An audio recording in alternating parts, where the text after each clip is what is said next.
오늘 본문의 첫 구절인 마가복음 7장 24절을 보면 예수님이 갈릴리를 떠나 두로 지방으로 가십니다. 두로는 이스라엘 땅을 완전히 벗어난 이방 지역입니다. 그러니까 예수님 일행은 갈릴리 호숫가에 있는 게네사렛으로부터 저 지중해 해안까지 북서쪽으로 꽤 먼 길을 간 것입니다. 정밀 지도에서 자로 재보니까 직선 거리로 한 55km쯤 됩니다. 그러니 여기 의정부에서 서울시를 관통해서 저 아래 성남, 분당까지 걸어간 셈이 되겠습니다. 지금처럼 도로가 잘 나 있는 때도 아니고 마지막 지점에 가면 큰 산맥을 넘어서 그 두로가 있는 지중해 해안가로 내려오는 길이었습니다. 예수님의 공생애에서 이렇게 이스라엘 땅을 완전히 벗어나서 이방 지역으로 깊숙이 들어가신 경우는 극히 드뭅니다. 물론 얼마 전에 거라사 지역에서 군대 귀신 들린 사람을 고쳐주신 일이 있기는 합니다. 마가복음 5장에서 우리가 보았습니다. 이 거라사 지역도 돼지를 떼로 기르는 것으로 볼 때 주로 이방인들이 많이 사는 지역이었을 것입니다. 그러나 거라사 지역은 갈릴리 호숫가에 딱 붙어 있으니까 이스라엘과 붙어 있는 것입니다. 그렇지만 이 두로는 아주 오래전부터 완연한 이방 땅입니다. 그 두로와 시돈 지역은 바알 우상의 본거지이기도 하지 않습니까? 그런데 24절을 다시 보면 예수님은 두로 지방의 어느 집에 들어가셔서 아무도 모르게 조용히 계시려 했습니다. 이로 미루어 볼 때 예수님이 두로에 가신 목적은 적대적인 바리새인들이나 끝없이 몰려오는 유대 군중을 떠나서 제자들과만 함께하는 조용한 시간을 가지려고 하신 것 같습니다. 생각건대 제자들과 함께 조용히 쉬시면서 이 제자들을 집중적으로 교육하려고 하신 것이겠습니다.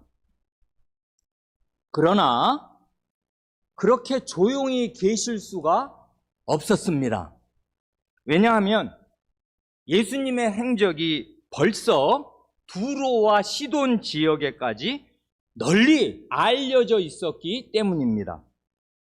우리가 이미 본 마가복음 3장 8절 그 하반절을 보면 또 두로와 시돈 근처에서 많은 무리가 그가 하신 큰일을 듣고 나아오는지라 하지 않습니까? 그러니까 두로와 시돈 지역에서도 이 예수님께 이 갈릴리에 계시는 예수님을 찾아 나아온 사람들이 있었단 말입니다. 그러니 그 사람들이 돌아가면 이제 소문을 자기 동네에 내고 하니까 이미 예수님은 두로와 시돈 지역에까지 유명 인사가 되어 있었습니다. 아닌 게 아니라 두로에서 한 여성이 예수님께 나와서 예수님의 발 앞에 엎드렸습니다.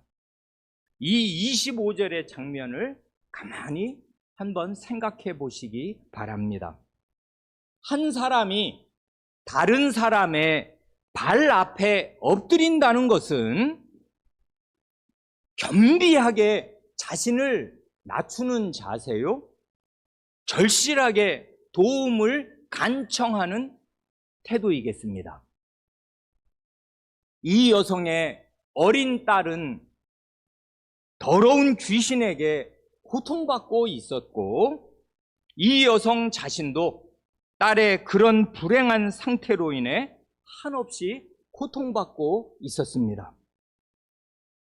26절이 이 여성의 신상을 말해줍니다. 그 여자는 헬라인이요 수로보닉의 족속이라 합니다. 헬라인이라는 말은 유대인이 아닌 완연한 이방인이다 그 말입니다. 당시의 전 인류는 유대인 아니면 헬라인으로 양분됩니다.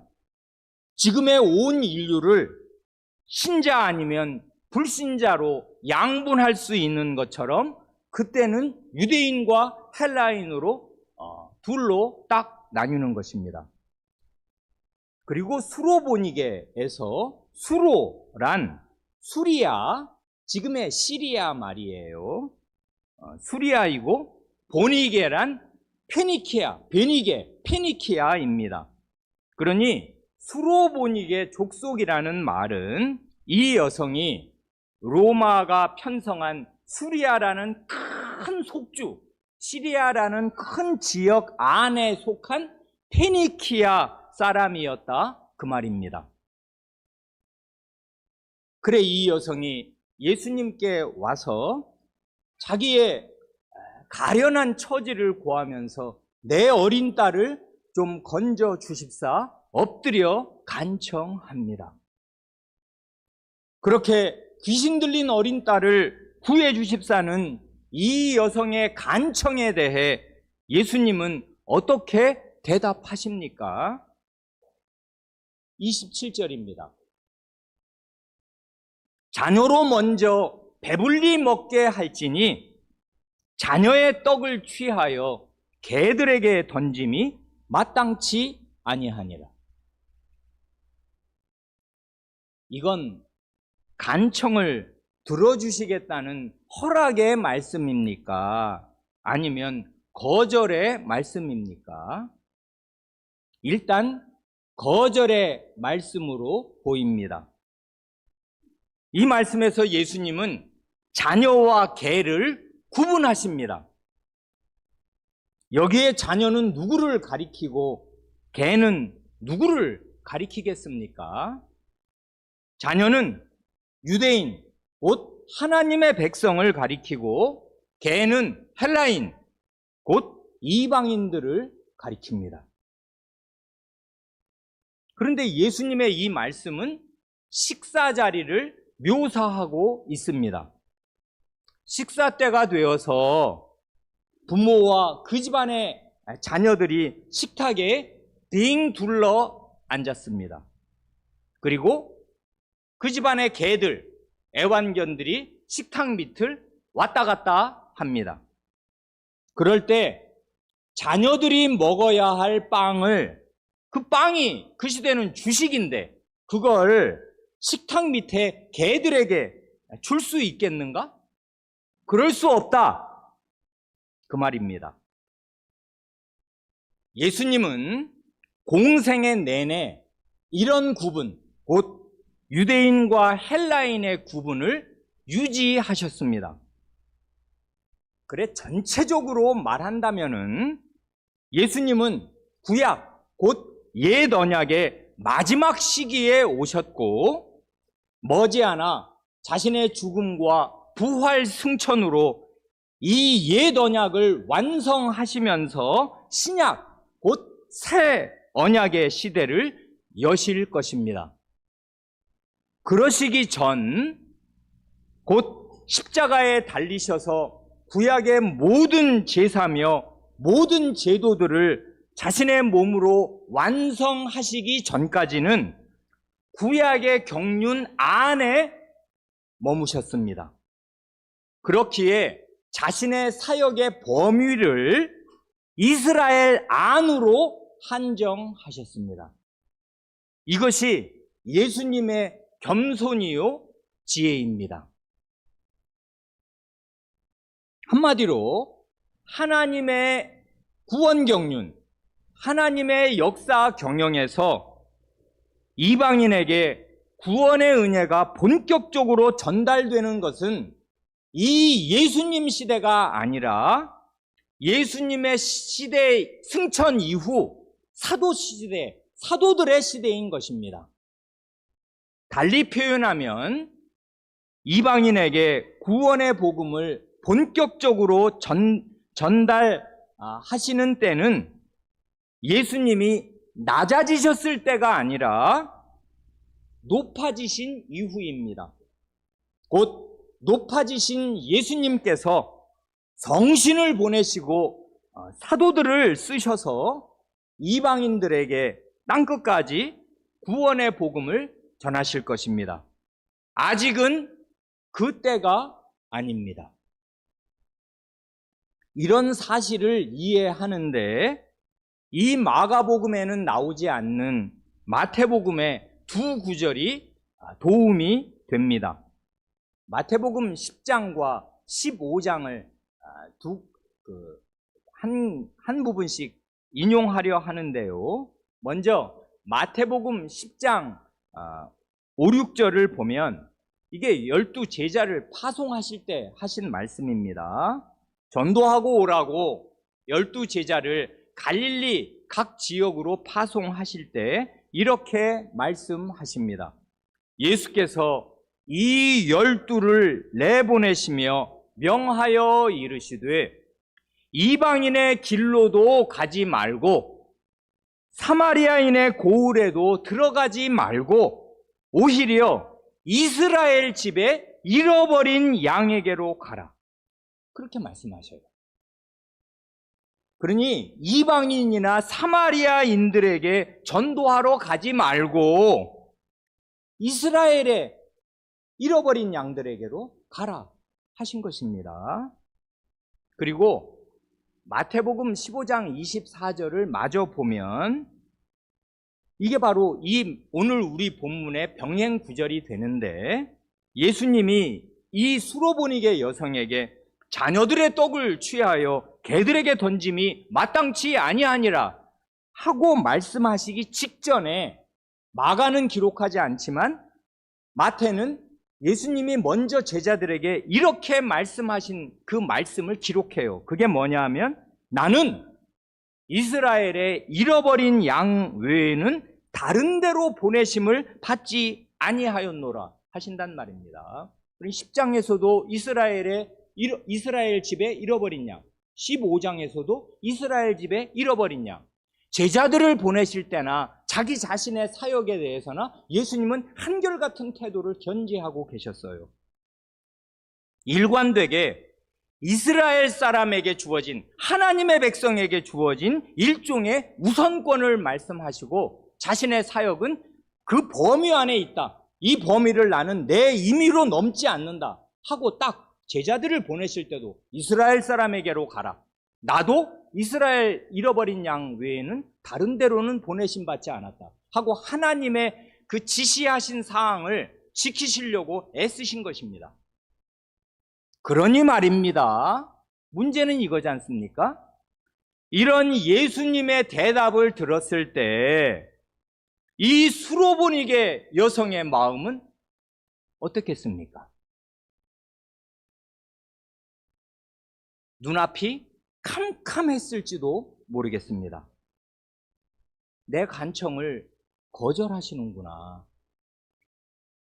그때 보통 사람 같으면 마음의 상처를 받고 마음이 딱 다쳐서 이렇게 오해했을 수도 충분히 있습니다. 아니, 저분이 병자들이나 귀신 들린 사람들을 불쌍히 여겨서 다 고쳐준다는 말을 듣고 이렇게 어렵사리 찾아온 건데 실제로 만나보니 영 딴판이네. 저 사람은 완전히 유대인 우월주의에 쩔어서 유대인이 아닌 우리 같은 외국인들은 아예 사람으로 여기지도 않고 개 취급을 하는구나. 속이 좁고 편협하기 이를 데 없는 유대 국수주의자로구나 하고 오해하려면 얼마든지 오해할 수 있는 상황이었습니다. 예수님의 말씀이 그러니까요. 그러나 이 수로보니게 여성은 그렇게 생각하지 않았습니다. 28절에 나오는 그녀의 대답은 참으로 놀라운 것이었습니다. 여자가 대답하여 이르되 주여 옳소이다마는 상 아래 개들도 아이들이 먹던 부스러기를 먹나이다. 이 여성은 예수님을 주님으로 부릅니다. 주여. 예수님의 주권을 인정하고 받아들이는 것입니다. 그런데 마가복음에서 예수님을 향해 주여! 라고 부르는 예는 이 경우가 유일합니다. 이 여성은 예수님의 주권을 인정할 뿐 아니라 또한 예수님이 하신 말씀을 액면 그대로 인정하고 받아들입니다. 그래서 사실상 이렇게 말하는 셈이 됩니다. 예, 그렇습니다. 주님의 말씀이 옳습니다. 유대인이 하나님 나라의 백성이요 하나님의 자녀라면은 저희 같은 이방인들은 도저히 하나님의 자녀 대접을 받을 수 없고 말씀하신 대로 집안의 개와 같은 낮은 존재일 따름입니다. 그렇지만 주님, 식탁 아래를 왔다 갔다 하는 개들도 주인집 자녀들이 먹다가 흘리는 빵 부스러기는 먹지 않습니까? 그러니 주님, 어린 딸이 귀신 들려서 아무 희망이 없는 저 같은 여자에게 부스러기 같은 은혜만이라도 베풀어 주시면 안 되겠습니까? 하고 간청한 것입니다. 아까 본 대로 이 여성은 예수님께 왔을 때 예수님의 발 앞에 엎드렸습니다. 그런데 그녀가 하는 말을 들어보면 몸으로만 예수님의 발 앞에 엎드린 게 아니라 마음으로도 전심으로 예수님의 발 앞에 납작 엎드려 있다는 사실을 넉넉히 알 수 있습니다. 실은 열린 마음으로 예수님의 말씀을 잘 귀담아 들었다면은 예수님의 말씀 안에 이미 신락 같은 가느다란 구명줄이 있었습니다. 자녀로 먼저 배불리 먹게 할지니. 자녀들이 먼저 먹어야 하는 것은 맞지만 자녀들이 다 먹고 나면 그 다음 차례도 있을 것 아닙니까? 그러니 자녀들의 우선권이 맞지만 그 다음 차례로 저희 같은 개와 같은 이방인들에게도 나누어 주실 부스러기 은혜는 없습니까? 하고 겸비한 태도로 구한단 말입니다. 이제 예수님이 말씀하십니다. 29절이지요. 예수께서 이르시되 이 말을 하였으니 돌아가라. 귀신이 네 딸에게서 나갔느니라. 이처럼 마가 선생은 예수님이 이 여성의 이 말을 인정하시고 그 딸을 고쳐주신 것으로 기록합니다. 그런데 이 구절의 병행구인 마태복음을 보면 마태 사도는 예수님이 이 여성의 믿음을 인정하시고 칭찬하신 것으로 기록합니다. 그래 마태복음 15장 28절을 읽으면 주님이 이렇게 말씀하셨다 기록해요. 여자여, 내 믿음이 크도다. 내 소원대로 되리라. 그러니 마태와 마가를 종합하여 본다면 이 여성의 마음속에 있는 큰 믿음이 이런 말로, 입술의 고백으로 나타난 것이고 입증된 것이라고 충분히 말할 수 있겠습니다. 여기에서 우리는 예수님이 인정하시고 칭찬하시며 은혜를 베푸시는 참된 믿음의 중요한 특성 하나를 봅니다. 참된 믿음은 겸비하고 간곡한 태도로 은혜 베풀어 주시기를 바라면서 예수님의 발 앞에 엎드리는 것이며 예수님의 주권과 예수님의 말씀을 있는 그대로 인정하고 받아들이는 것입니다. 현재 우리 교회에 나오시거나 영상으로 함께 예배드리시는 열 몇 분의 손님 여러분, 예수님을 꼭 이렇게 믿으시기 바랍니다. 마음으로 예수님을 믿으신다면은 주님과 교회 앞에 그 믿음을 고백하시기 바랍니다. 사람이 마음으로 믿어 의에 이르고 입으로 시인하여 구원에 이르느니라 하고 로마서 10장 10절에서 말씀하셨기에 그렇습니다. 마음의 믿음과 입술의 고백은 이렇게 함께 가는 것이에요. 마음으로만 믿으면 그게 큰 소용이 있는 게 아니고 마음이 없이 입으로만 고백해도 그게 위선자의 거짓 고백일 것인데 이런 마음속에 있는 큰 믿음이 입으로 고백으로 터져 나와야 그게 예수님이 딱 인정하시고 내 믿음이 크도다. 이 말을 하였으니 돌아가라. 네 문제는 해결되었다. 이런 말씀을 들을 것 아니겠습니까? 이렇게 우리는 마가복음 7장을 28절까지 읽었는데요.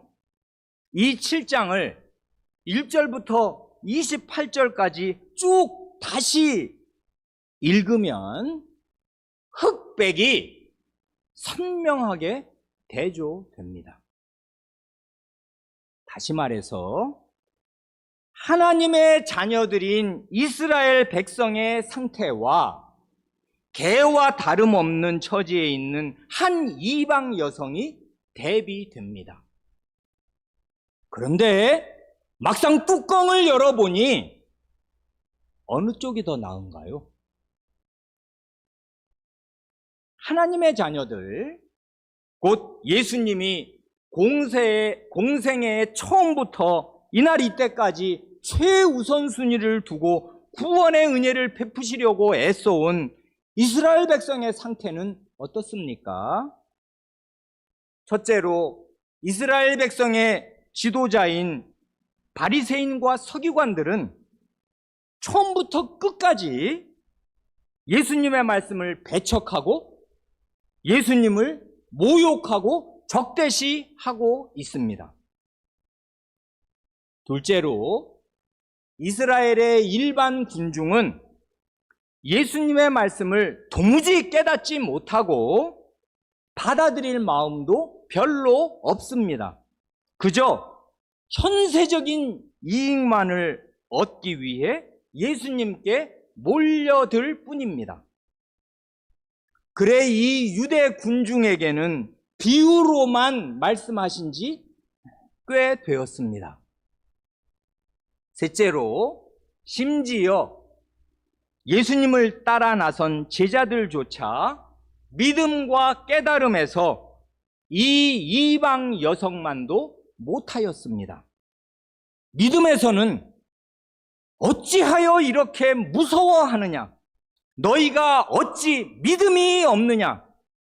하고 책망을 받는 상태였습니다. 4장 40절에 그 배 안에 함께 타시면서 배가 난파의 위기에 처했을 때 주님이 이렇게 책망하셨지 않습니까? 또한 말씀에 대한 깨달음에서는 일반 군중과 제자들이 별로 큰 차이가 없어서 너희도 이렇게 깨달음이 없느냐? 이것을 알지 못하느냐? 하고 탄식하는 상태에 있었습니다. 바로 엊그저께 본 그 7장 18절에서 그렇게 탄식하면서 책망하시잖아요. 반면에 개와 같은 이 이방인 여성은 자기로서는 마음의 상처를 받고 걸려 넘어질 만한 아주 어려운 말씀을 들었는데도 그 말씀을 10분 이해하고 합당한 반응을 보이면서 그 결과로 예수님께 내 믿음이 크도다, 내 믿음이 크도다 하시는 칭찬과 인정의 말씀을 듣고 있습니다. 제자들은 이제까지 한 번도 너희 믿음이 크도다 하시는 칭찬을 들은 적이 없습니다. 그러니 이러한 유대인 전체와 이 이방 여성 중에서 어느 쪽이 진정한 하나님 나라 백성이며 하나님의 자녀이겠습니까? 여기에서 우리는 무릇 표면적 유대인이 아니요 오직 이면적 유대인이며 하시는 로마서 2장 28, 29절 말씀을 미리 듣는 셈입니다. 혈통으로, 껍데기로, 할례로만 유대인인 사람이 유대인이 아닙니다. 내면에서 그 속이 하나님의 은혜로 부드러워져 있고 겸비해져 있고 은혜를 은혜로 여기며 은혜 앞에 나오는 사람이 진정한 유대인, 곧 하나님의 자식이요 하나님의 백성입니다. 그러니까요, 큰 환난과 박해 속에서 이 마가복음을 읽었던 1차 독자들, 곧 이방인 신자들은 이 수로보니게 여성의 사건을 읽을 때 눈이 번쩍 뜨였을 것이고 마음이 뭉클했을 것입니다. 이제까지 마가복음을 7장까지 읽어오는 동안에 이 이방인 신자들이 자기와 완전히 동일시할 수 있는 딱 맞는 사람이 바로 이 사람이에요. 마가복음의 1차 독자들은 이 기사를 읽으면서 자기들에게 닥친 그 어려움 속에서 예수님을 어떻게 믿고 의지해야 하는가 깨달았을 것입니다.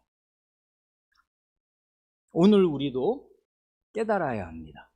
그러지 않으면 이 성경을 읽은 보람이 없단 말입니다.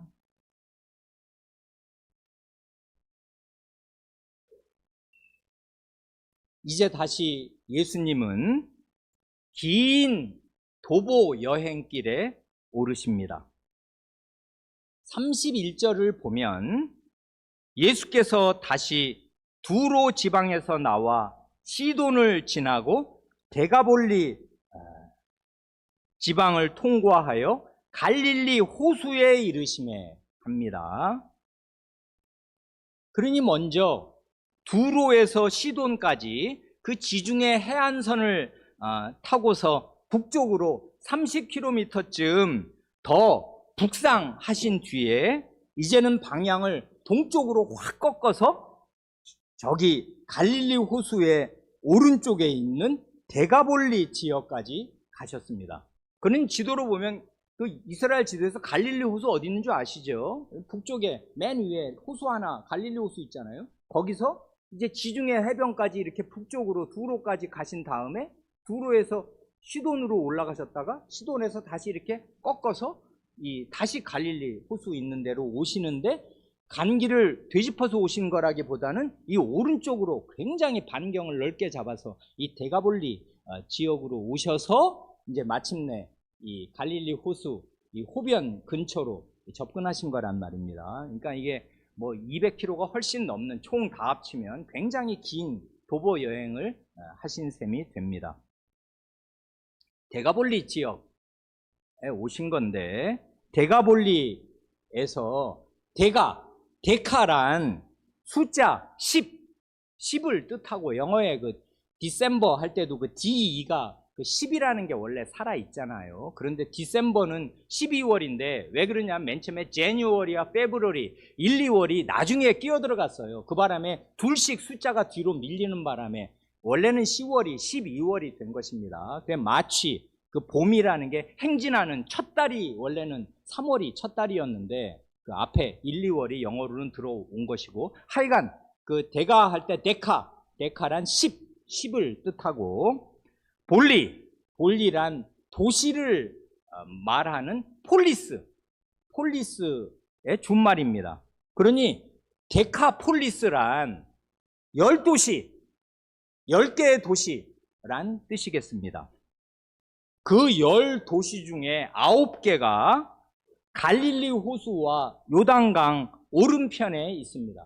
그래서 이 지도로 보면 이 데카폴리스라는 게 그 점점이 별처럼 갈릴리 호수와 요단강 위에부터 오른쪽에 빵빵빵빵빵빵빵빵 이렇게 9개가 박혀 있고, 요단강 왼편에 딱 한 도시가 있어요. 이게 이제 그 데카폴리스 10개의 그 예전에 헬라 시대 때 세워놓은 그 도시입니다. 그러니까 로마, 저 이탈리아의 로마로 보면 로마의 지경의 맨 변방 끝이에요, 여기 데카폴리스가. 왜냐하면 로마의 판도가 이제 닿는 그런 곳에 오른쪽 그 끝이 이 데카폴리스란 말입니다. 그러니 이 데가볼리는 이방인들이 많이 살고 있는 이방 도시, 유대인 도시가 아니라 헬라 도시였습니다. 그렇지만 물론 유대인도 그 중에 일부는 섞여서 이제는 사는 시대이고, 그러나 주로의 도시의 성격은 헬라인들이 꽉 잡고 있는 그런 이제 도시들이란 말입니다. 그러니까 이방인 지역이에요. 그 전에 마가복음에 데가볼리가 살짝 언급된 일이 있었습니다. 군대 귀신 들렸던 사람이 예수님을 널리 전파한 곳이 이 데가볼리 지역이란 말입니다. 그래, 마가복음 우리가 읽고 지나온 마가복음 5장 20절을 보면 그 군대 귀신 들렸다가 이제 고침을 받은 그가 가서 예수께서 자기에게 어떻게 큰 일을 행하셨는지를 데가볼리에 전파하니 모든 사람이 놀랍게 여기더라 할 때 이 첫 번째로 데가볼리가 나왔고, 두 번째로 이 데가볼리가 나오는 것입니다. 그러니까 예수님은 사실상 그 5장 20절에서 자신의 선구자, 자신의 전령을 한 사람 확실히 건져 놓으셔서 그를 데가볼리 지역에 파송한 셈이 되었어요. 그래서 이방 지역에 이 사람이 이제 내게 예수님이라는 분이 어떻게 엄청난 일을 행하셨다 하는 걸 이제 쫙 전하게 하신 것입니다. 사실은 아까 잠깐 언급한 그 마가복음 3장 8절에서 요단강 건너편이 나오거든요. 요단강 건너편에서 많은 무리가 예수님께 나왔다. 뭐 두로와 시돈에서도 나오고, 그 전에 유대와 예루살렘뿐 아니라 요단강 건너편 할 때 요단강 건너 트랜스 요르단, 거기가 바로 이 데가볼리 지역과 상당히 겹쳐요. 그래서 이미 이제 암시적으로 데가볼리 지역이 언급된 셈이기는 합니다. 그러니까 예수님의 명성은 이미 이 팔레스타인 그 주변에 다 퍼져 있었습니다. 그런데 이거 한번 생각해 보세요. 지금 예수님이 이 200 몇십 킬로가 되는 이 긴 여행을 하시는 동안 그분이 계셨던 곳이 다 어디예요? 다 이방 지역이에요. 두로, 데가볼리. 그리고 그 사이에 이렇게 오시는 그 지역들이 다 이방 지역이에요. 근데 이게 하루 만에 끝나는 여행입니까? 어림도 없지요. 어떻게 하루 만에 55km 산길을 걷습니까? 안 되거든요. 몇 날 며칠을 이렇게 긴 도보 여행을 이 일단의 무리가 적어도 13명, 최소한의 13명이 성인 남자들이 여행을 몇 날 며칠을 한 건데 밥 어디서 먹어요? 거기서 사 먹어야 될 거 아닙니까? 아니면 누가 이제 존경해서 음식을 공개를 하든지. 그러면 그게 다 어떤 음식이에요? 이방인의 음식이에요. 방금 전에 이 바리새인들하고 그 논쟁한 얘기에 가장 중요한 게 음식 문제였잖아요.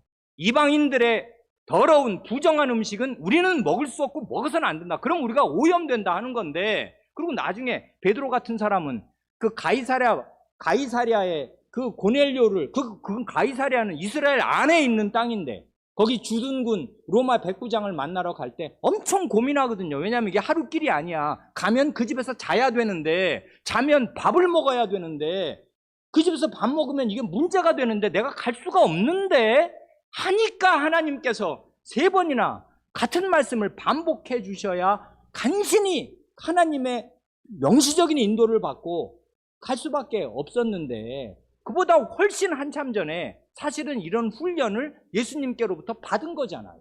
이방 지역 다녔단 말입니다. 다니고 거기서 몇 날 며칠을 밥을 먹었는데 그 밥들은 유대인들 식으로 음식이 정결한 음식, 부정한 음식을 가린 음식들이 아니었어요. 틀림이 없단 말입니다. 두로에 무슨 그런 집이 어디 있어요.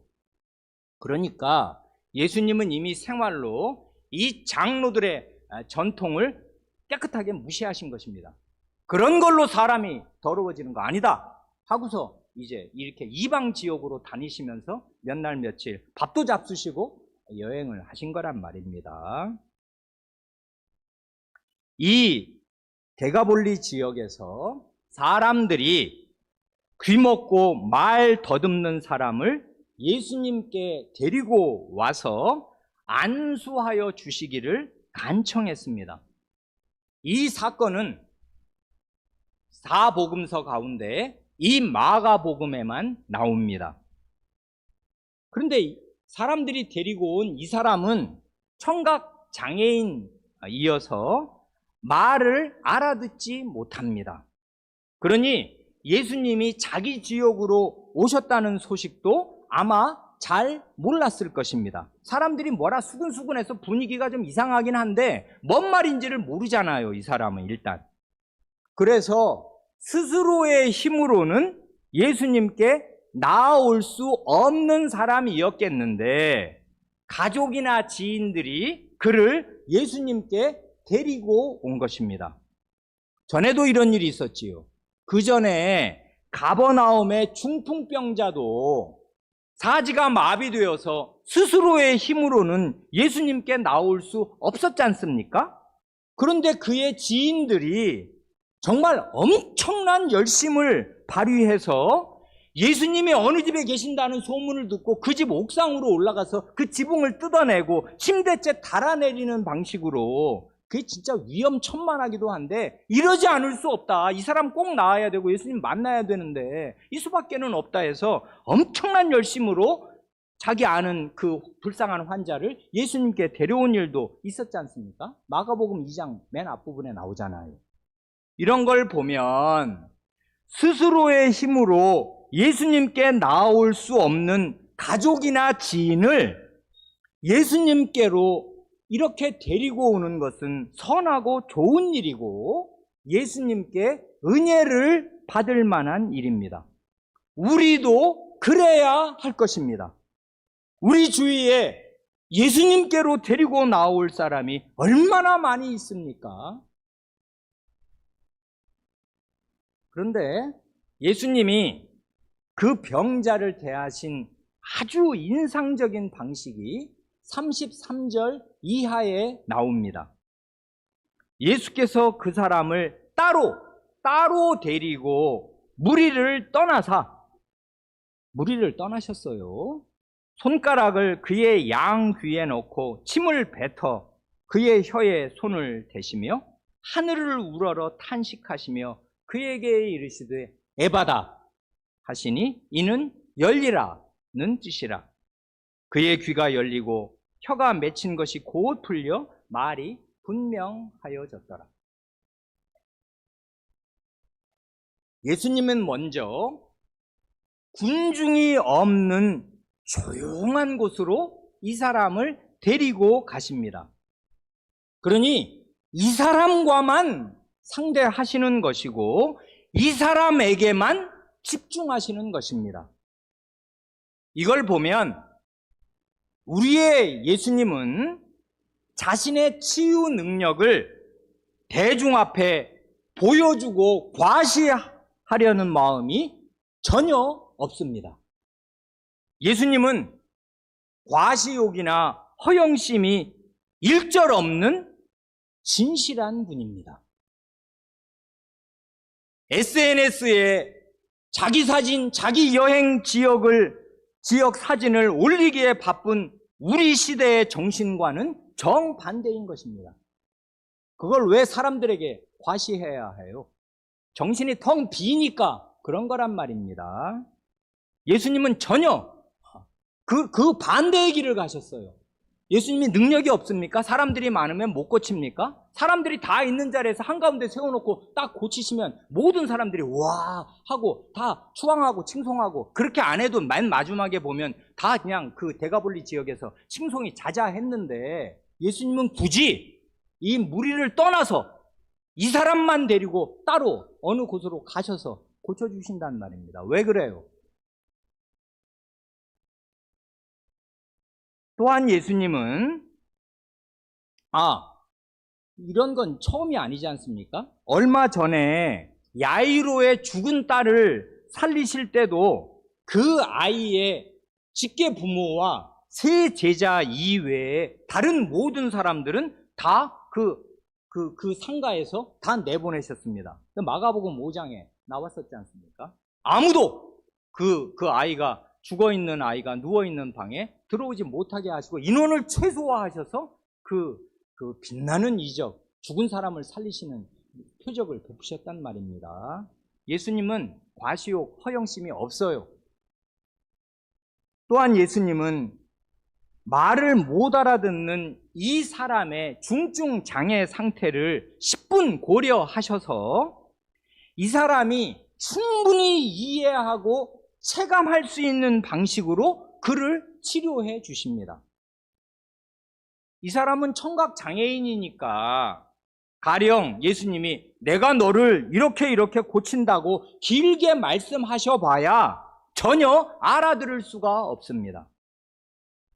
그렇지만 예수님이 이 사람의 두 귀에 손가락을 넣으신다든지 혀를 손으로 만지시는 감촉은 얼마든지 느낄 수 있고, 원래 귀가 안 들리면 이 촉각이 훨씬 더 발달하는 거 아시지요? 다른 사람보다 훨씬 더 몇 배는 발달해 있어요. 그러니 이 사람의 촉각에 호소하셔서 귀가 막혔냐? 하고 말을 하면 못 알아들으니까 귀에다가 손가락을 넣으셔요. 그리고 혀가 이게 맺혀가지고 말을 똑똑히 못하고 뭔 말인지 그렇게 어벙벙하게 말을 하냐? 하고 혀를 이렇게 붙잡으시면 그 사람이 모르냐는 말입니다.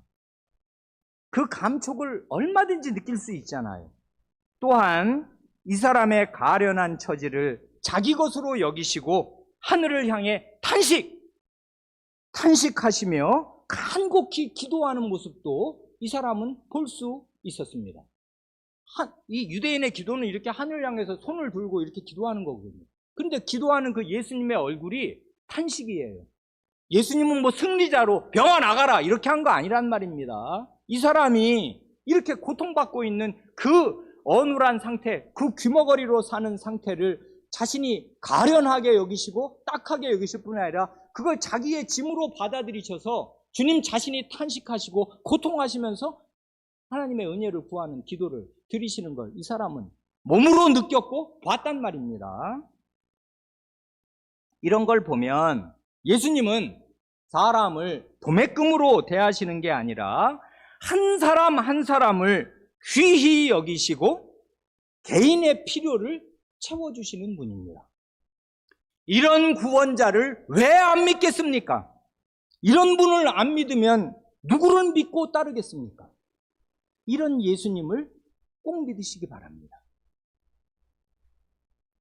36절 이하는 이렇게 끝납니다. 예수께서 그들에게 경고하사 아무에게도 이르지 말라 하시되 경고하실수록 그들이 더욱 널리 전파하니 사람들이 심히 놀라 이르되 그가 모든 것을 잘하였도다. 못 듣는 사람도 듣게 하고 말 못하는 사람도 말하게 한다 하니라.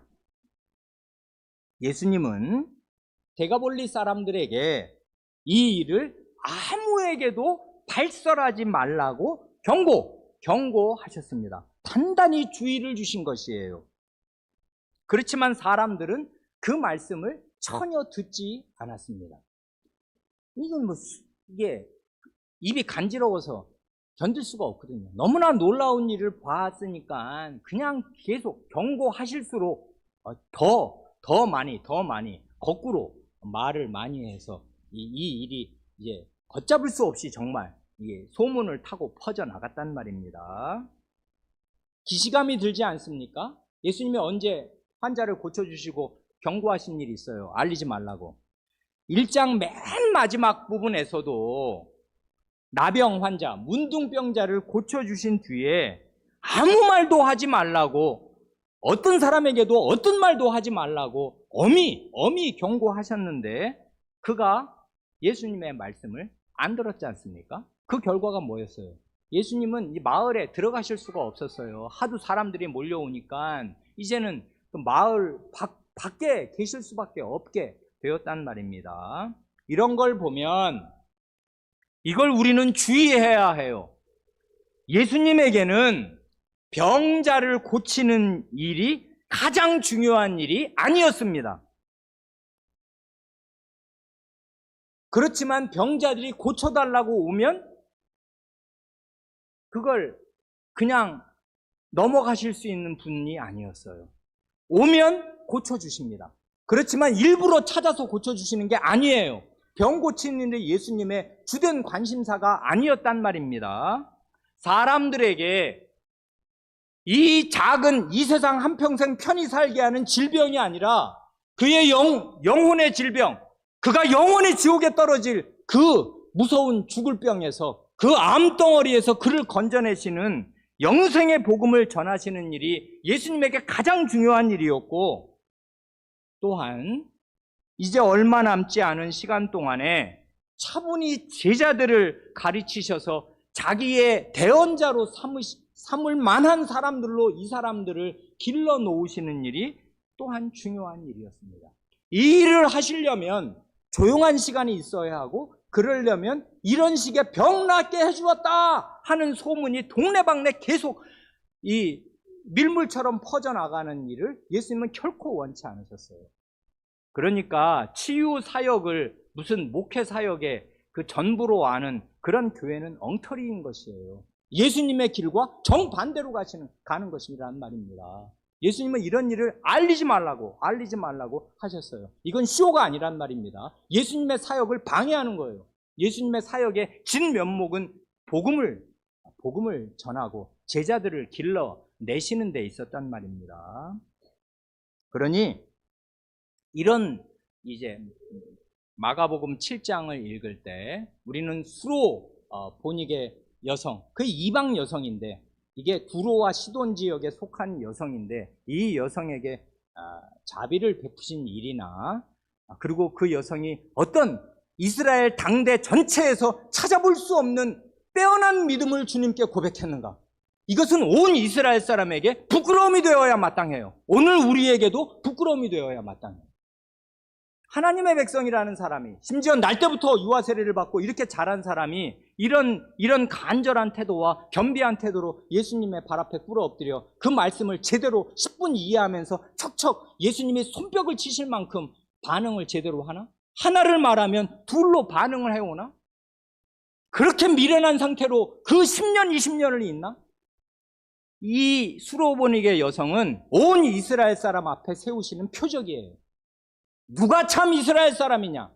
너희들이 한번 생각해봐라 하는 말씀이란 말입니다. 그리고 이방 지역에 이 에바다 열리라 하시면서 이 병자를 고쳐주시는 큰 표적을 또한 행하심으로써 예수님이 그 주변에 있던 이방인에게도 큰 자비를 베푸셨습니다. 기도하시겠습니다.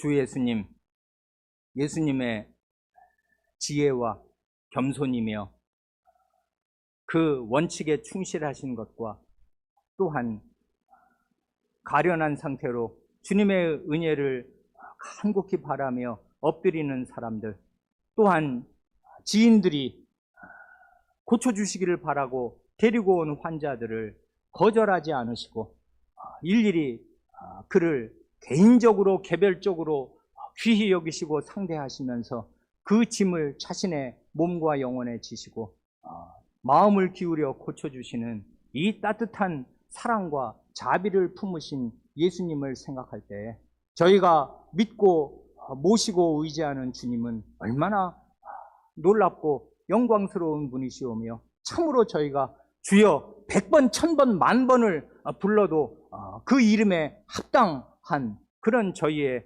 인생의 주인이시요 영원한 주인이 되심을 믿고 이제도 고백합니다. 저희 가운데 이 수로보내게 여성처럼 마음이 짓눌려 살 희망이 없고 어려움 가운데 주님께 호소하는 성도들의 기도를 주님께서 다 들어주시고 그 믿음을 붙들어 주시며 특별히 교회 오래 다니면서도 그렇게 오래 하나님의 말씀을 들으면서도 제자들과 다름이 없고 유대 군중과 다름이 없고 심지어 적대적인 태도로 어찌하나 보자 하는 태도로 설교를 듣는 그 교만한 마음들을 주님께서 다 제압하여 주시고 변화시켜 주셔서 참되게 주님 앞에 주님의 발 앞에 엎드리는 사람들로 변모시켜 주시기를 구합니다. 저희를 불쌍히 여기시옵소서. 우리 구주 예수님의 이름으로 기도합니다. 아멘.